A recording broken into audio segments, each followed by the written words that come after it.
I'm Roberto Baldwin, and this is Tomorrow Today's Sustainable Mobility Brief. The transportation world is evolving at a rate not seen in decades. The transition from fossil fuels to sustainable energy has brought with it some truly exciting opportunities, but also some confusion. I'll sift through the noise and share quick updates on the latest news, trends, and advancements that will impact our world for years to come. This week on the Tomorrow Today's Briefs podcast, we have transportation and business journalist Abigail Bassett. Abigail, thank you so much for chatting with me today. It's a crazy time. It is kind of insane. It's hard to predict what's going to happen next in the current environment, for sure. And that's what we're talking about today, and that is that chaos. Automakers, most businesses really hate chaos because, you're trying to plan for the next month, the next 2 months, the next 6 months. Automakers are planning 5, 10, 15 years in advance. And right now, the administration just keeps, they have these executive orders. There's tariffs that have been said, we're going to do these tariffs. No, we're not. I mean, this is a very chaotic environment. And how does it affect the automakers? Yeah, absolutely. So like you pointed out, businesses do not like uncertainty, right? They are frequently, like you said, looking many, many, many months, years, in fact, out. Automakers in particular tend to have to be, anywhere from 5 to 10 years ahead of what the customer market might want.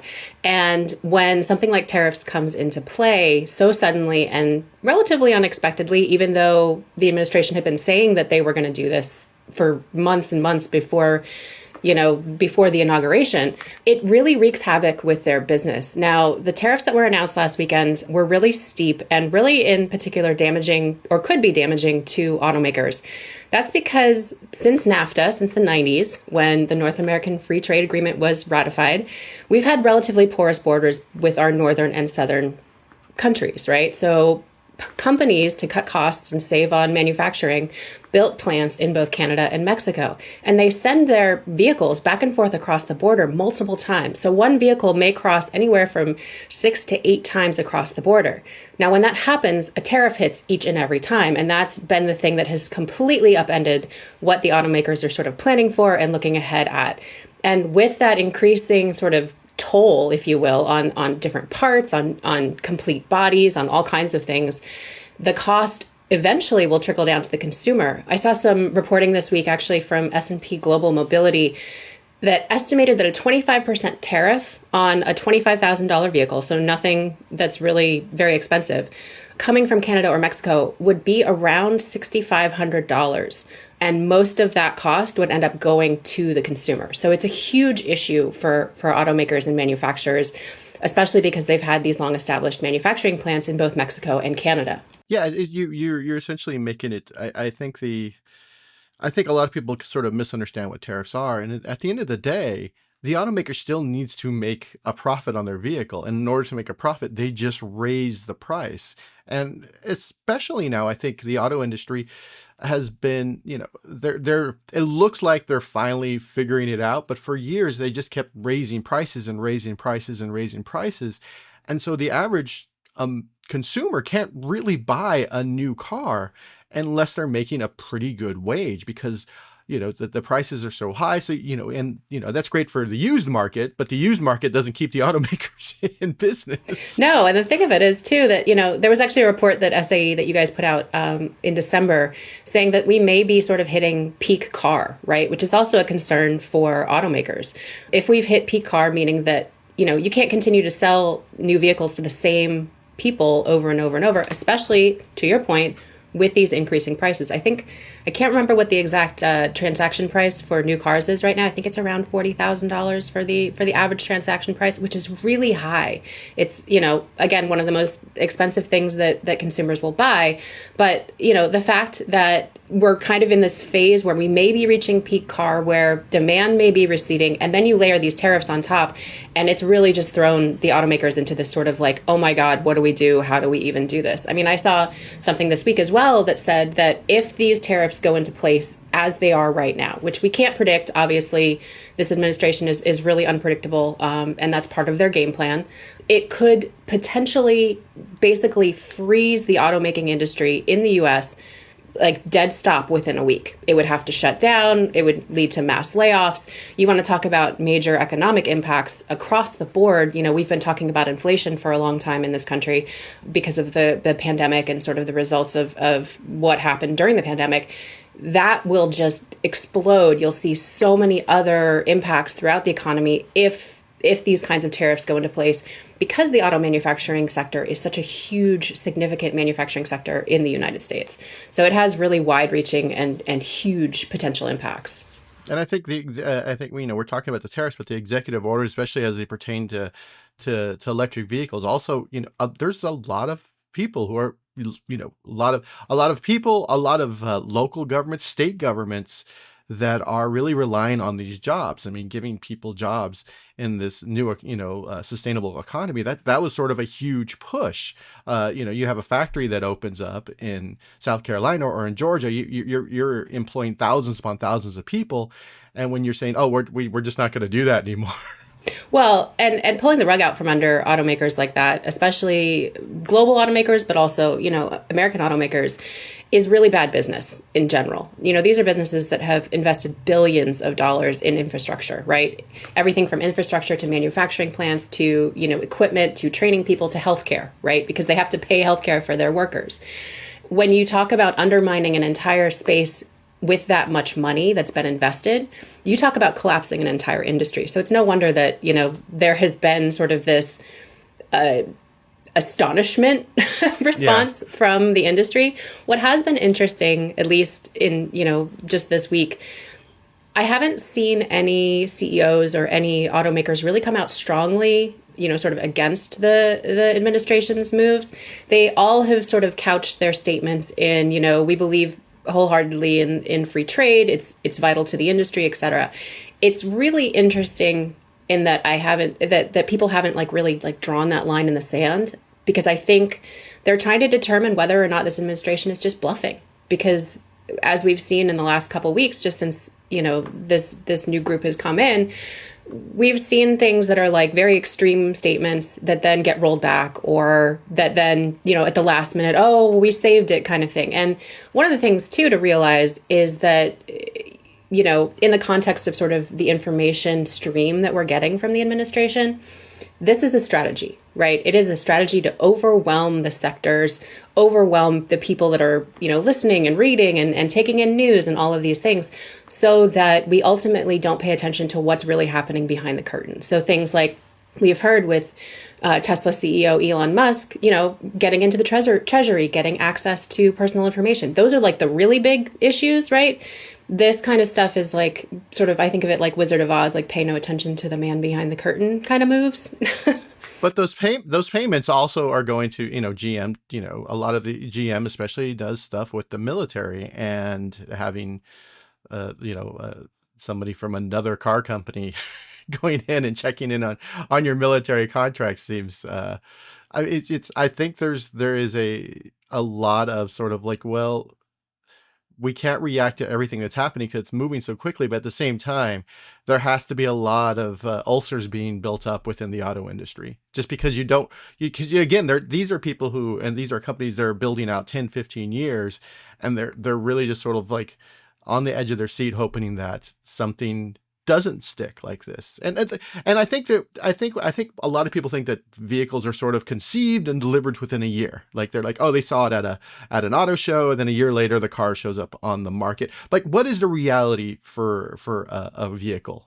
Yeah, so from conception to actual show floor to actual consumers' hands, where you can go to the dealer and actually get your hands on that vehicle, can really be anywhere from 5 to 7 years. Now that timeline has shortened over the years because of a lot of manufacturing techniques, a lot of digital tools that automakers are using.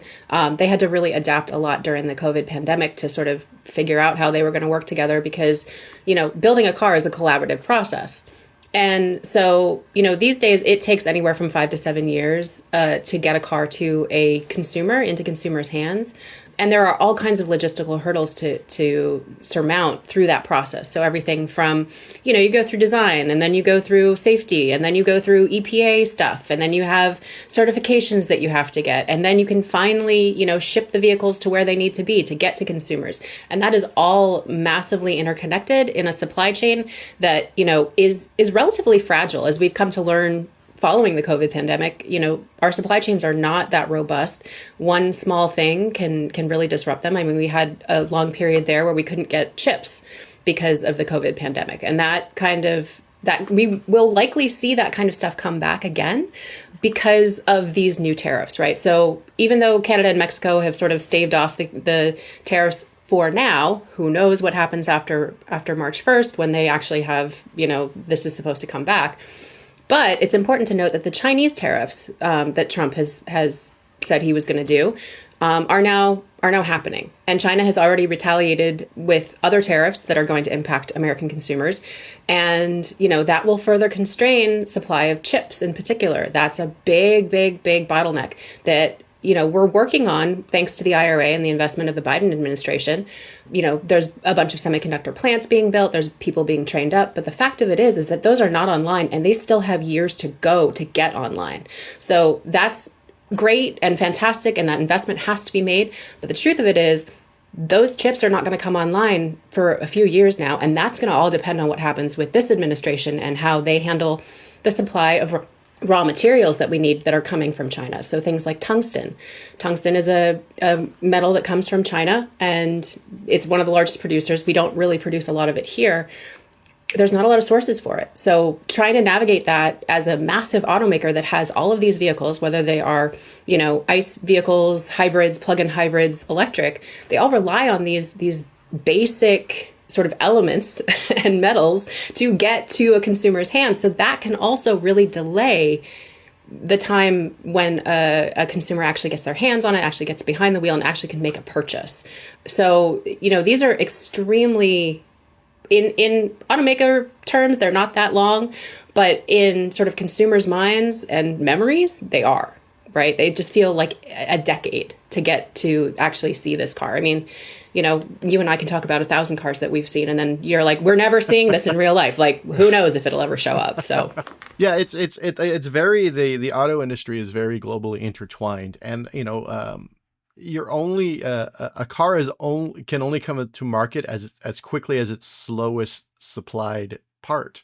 Audi had some issues with the Ukraine, the war in the Ukraine. Audi was getting wiring harnesses from the Ukraine, and they're like, we have to really find someone else to build wiring harnesses.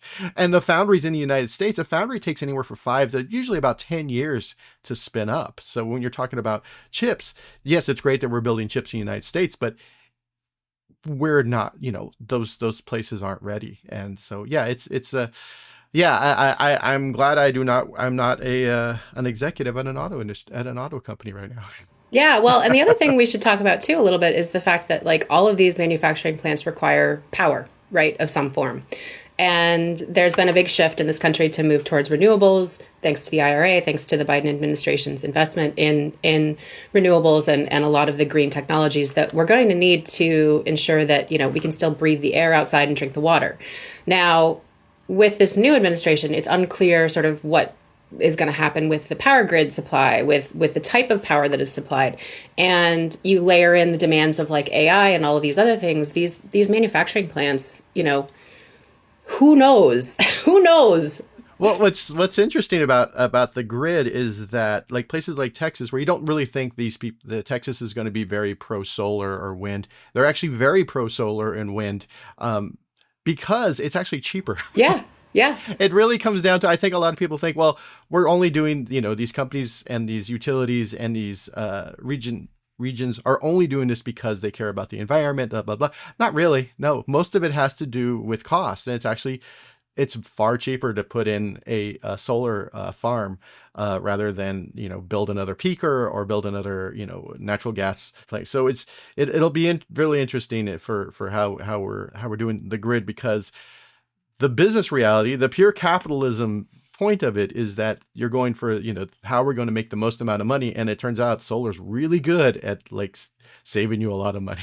Yeah. And, that's the thing. Like, I report on this stuff a lot and cover a lot of these things, both from sort of the economic and the business angles, which are very different in a lot of ways, right? They always say that economics is not like the market, it's actually like the more global sort of perspective.